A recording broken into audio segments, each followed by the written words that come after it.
Ce dimanche 19 février, Harry Roselmack, dont l'émission 7 à 8 était diffusée sur TF1 comme tous les dimanches, a poussé un véritable coup de gueule sur sa page Instagram, après une décision de justice qui l'a mis hors de lui. Depuis 2008, Harry Roselmack est l'unique visage de 7 à 8, lui qui avait d'abord pris les rênes de l'émission en 2006, en binôme avec Anne-Sophie Lapix.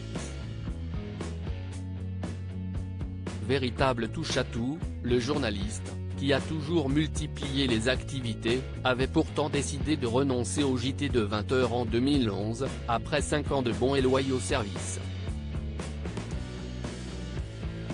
J'avais le JT en tant que joker, 7 à 8, la radio RTL, cela me prenait beaucoup de temps. J'avais un problème pour caler mes vacances, ça devenait lourd. Logiquement, je suis allé voir la direction de l'info pour arrêter les remplacements. Si j'avais été le titulaire, je ne l'aurais pas arrêté. Le choix est de privilégier mes activités pleines. Je le faisais à temps partiel, avait-il confié à Télépro, en mars 2022.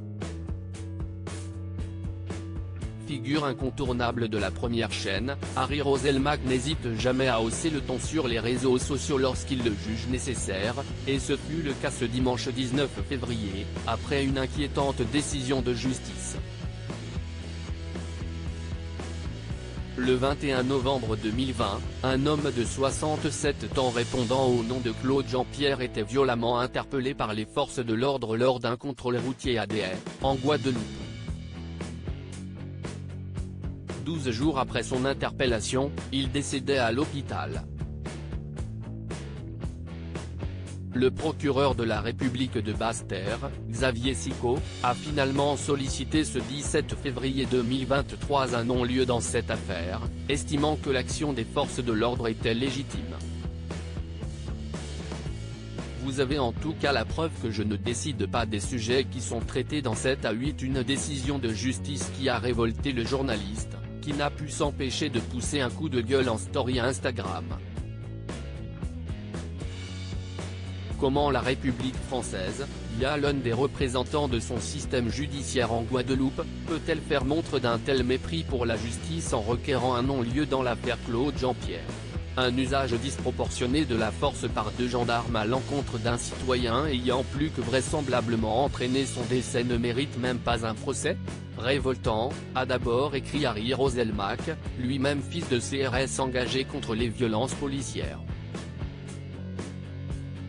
L'ex-mari de Ghislaine Roselmack a également fait un parallèle avec l'affaire George Floyd, que les médias français avaient largement couvert, regrettant que ce ne soit pas le cas pour celle de Claude Jean-Pierre. Vous avez en tout cas la preuve que je ne décide pas des sujets qui sont traités dans 7 à 8.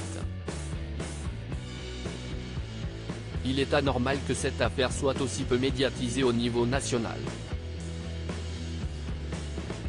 On a souvent l'impression que ce qui se passe outre-mer n'intéresse pas du tout les rédactions parisiennes, a-t-il conclu.